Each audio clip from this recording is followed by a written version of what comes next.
Which was my huge mistake। भाई क्यों करा मैंने, इतनी बड़ी गधी थी मैं, इतनी बड़ी बेवकूफ थी कि भाई इसको नहीं मिल पाया, मिलेगा भी नहीं मुझे लगता है इस जन्म में। रिप्लाई दे देती हूँ, मेरे से नहीं होती है भाई प्यार से बात किसी से भी। ठीक है मैं कर लूंगी भाई, गुस्सा मत कर, ऐसे थोड़ी गुस्सा करते हैं। Hello guys, welcome to my YouTube channel. So wow यार, मैं दूसरी वीडियो भी यूट्यूब के लिए शूट कर रही हूँ। वाह, मैं ना दुनिया जहां को अपना ना कटवाने का ज्ञान देती हूँ, लेकिन अपने टाइम पे मैं इतनी बड़ी गधी थी, मैं इतनी बड़ी बेवकूफ थी कि भाई मैंने उस 2 रुपए के इंसान से कटवाया जिसने मेरी 2 पैसे की इज्जत नहीं करी है। मतलब तो ठीक है भाई, कहानी शुरू करते हैं। तो हुआ ये कि 3 साल पहले मुझे एक मेरी फ्रेंड का टेक्स्ट आता कि यार ये आईडी है तो इससे बात कर लियो, और मतलब सामने से टेक्स्ट आएगा तो इससे बात कर लियो। मुझे क्यों बात करूं भाई मैं, तो यार उसको बहुत ज्यादा कीड़ा था मेरे लिए लड़का ढूंढने का, अपने लिए जीजा ढूंढने का, जबकि उसको नहीं मिल पाया, मिलेगा भी नहीं मुझे लगता है इस जन्म में। तो हाँ, तो यार पहले तो मैंने उसको बहुत ज्यादा मना किया कि मैं नहीं बात करूंगी, मैं ऐसे कैसे किसी से बात कर लूंगी। ये कुत्ते दोस्त ना, मतलब आधे से ज्यादा जिंदगी में बवंडर तूफान आने का कारण ये कुत्ते दोस्ती होते हैं, ना चैन से रहते हैं ना चैन से रहने देते हैं। तो इसने कैसे तैसे मुझे मना ही लिया कि यार ठीक है बात कर ले। तो इसका पहले ये था कि रूड मत हुई अगर सामने से टेक्स्ट आएगा तो। हाँ यार, मेरी थोड़ी गंदी आदत है कि मैं रूडली बिहेव करती हूँ, मतलब रूड रिप्लाई दे देती हूँ, मेरे से नहीं होती है भाई प्यार से बात किसी से भी। तो फिर मैंने कहा ठीक है चल कर लूंगी, तो बोली तो नहीं होंगी मैं रूड।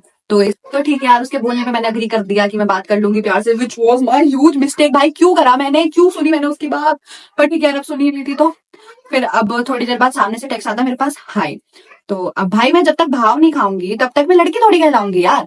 तो मैंने कुल 16 घंटे बाद रिप्लाई करा, हाय। तो फिर थोड़ी देर बाद सामने से टेक्स्ट आता कि यार एक बात पूछूं। मैंने कहा हाँ पूछो।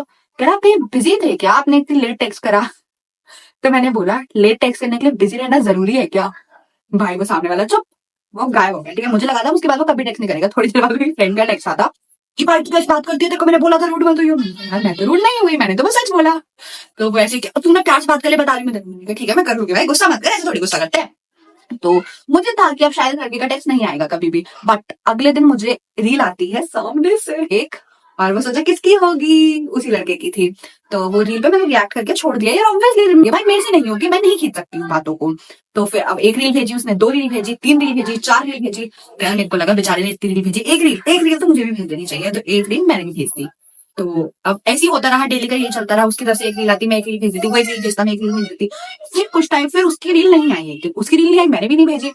फिर अब मेरी क्या आदत है, मैं ना अपनी आईडी में फालतू लोग नहीं रखती थी उस टाइम पे। जो जो मेरे को लगता था मेरे फ्रेंड्स हैं उनको मैं रखती थी, जो जो मेरे फ्रेंड्स नहीं थे उनको मैं निकाल के साइड कर देती थी, अनफॉलो कर देती थी, रिमूव कर देती थी। मेरे को फालतू फॉलोअर नहीं पसंद है। तो उसके एक फ्रेंड ने भी मेरे को फॉलो करा था, उसने मेरे को फॉलो करा था, तो मैंने दोनों जनों को रिमूव कर दिया, अनफॉलो कर।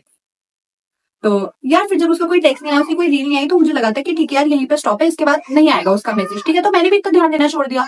फिर कुछ टाइम बाद उसकी शायद मेरी फ्रेंड से बात हुई होगी, तो मेरी फ्रेंड ने मेरे को एकदम से स्क्रीनशॉट भेजे काफी सारे। भाई तो वो औरत इतने सारी चीजें एक साथ भेज देती है, मैं डर जाती हूँ एकदम से। उसने मानो कि मुझे 20 स्क्रीनशॉट भेजे भाई, 20। मैं डर गई कि एकदम से क्या हो गया। तो मैंने यार उस स्क्रीनशॉट में देखा कि मेरी फ्रेंड और उस लड़के की बात हो रही है, जिसने मेरी फ्रेंड ने उससे पूछा है कि हाँ तुम्हें तो वो पसंद थी, तुम्हारी कुछ आगे बात बढ़ी क्या। तो ऐसे बोला कि नहीं यार वो तो मैसेज नहीं करती, नहीं करती। तो मेरी फ्रेंड ने बोला कि भाई देखो अगर तुम्हें फीलिंग्स है तो तुम्हें उसके लिए खुद एफर्ट्स दिखाने पड़ेंगे, वो तो नहीं करेगी सामने से। तो ठीक है भाई, इसको जोश जागा कि भाई ठीक है दिखाऊंगा, मैं एफर्ट्स करके दिखाऊंगा। भाई क्यों करे, तूने एफर्ट्स मत करता ना। भाई फिर उसने मेरे को दोबारा से रिक्वेस्ट भेजी, मुझे लगा आया है, तो मैं उसको जानती थी तो मैंने एक्सेप्ट कर ली रिक्वेस्ट। तो देन उसके बाद उसके आते हैं मैसेजेस। अब उसके मैसेजेस जो आते हैं ऐसे फ्लर्टी और ऐसे सब आते हैं। तो पहले तो मेरे को सदमा लगा कि भाई जो लड़का भी 2 महीने तक पहले तक मतलब कुछ भी ऐसे कुछ नहीं भेजा था, बस ऐसे नॉर्मल नॉर्मल से भेजा था, वो एकदम आगे से फ्लर्टी टेक्स्ट कर रहा है। उसके बाद भाई मैं आपसे बात नहीं करती तभी, लेकिन मेरी फ्रेंड ना भाई मिलेगी बहुत मारूंगी मैं इसको पकड़ के। तो अब उसने मेरे को एकदम, तो मैं ऐसे सच बताओ तुम्हें हो ना, फिर तुम्हारे कोई फ्रेंड से नहीं बात करें, क्योंकि भाई पहले लड़के बहुत ज्यादा करते थे कि मतलब फ्रेंड को दे दिया फोन की ठीक है तू बात कर ले, ये कर ले, और बस आईडी मेरी है। तो मेरे को यही लगा। तो मैंने उसको बोला कि यार तुम ही हो ना, ये वो। और मेरे को तो एक बार को ये भी लगा कि ये शायद मेरी फ्रेंड ही तो नहीं बात करती उससे आईडी लेगी, क्योंकि बहुत सारी चीजें ऐसे सेम से बोल देते थे ना, और सेम टाइम पे टेक्स्ट कर रहे थे। तो जैसे कि नहीं मैं ही हूँ, तुमको प्रूफ दिलाऊं, ये दिलाऊं वो दिलाऊं। तो भाई अब उसके बाद उसने एफर्ट्स करने स्टार्ट करे। वो मुझे कोलाज बना के भेजता था, मेरे एडिट्स बना के भेजता था, और भी मतलब बहुत छोटी छोटी चीजें करता था, कुछ शायरियां लिखता था, कुछ बोलता था। तो मुझे बड़ा अच्छा लगता था कि यार मतलब कोई ऑब्वियसली यार कोई इतने सारे एफर्ट्स एकदम से करने लगे तो किसी को भी अच्छा लगेगा। और भाई हम लड़कियां तो वैसे भी छोटे छोटे एफर्ट्स में पिघल जाती है। लड़कों को बहुत गलत फहमी है कि लड़कियों को ये महंगी गिफ्ट चाहिए, ये चाहिए। नहीं भाई, हम बहुत मतलब बहुत बहुत ऐसे छोटे से एफर्ट्स में भी पिघल जाती है। तो भाई फिर ऐसे करते करते हमारी बात होने लगी। फिर उसने मेरे से बोला, तो भाई एक दिन आके उसने कन्फेस करा कि मेरे को ऐसे फीलिंग्स है। तो मैंने उसको बोला कि यार देखो अभी तो रिलेशनशिप के लिए मैं बिल्कुल श्योर नहीं हूँ, मेरे को टाइम लगेगा चीजें प्रोसेस करने के लिए, और उसके बाद भी मैं तुम्हें गारंटी नहीं दे सकती कि मैं तुम्हें हाँ ही बोलूंगी। अब देखो तुम्हारी मर्जी, तुम्हें वेट करना है तो ठीक है कर लो, नहीं तो तुम जा सकते हो।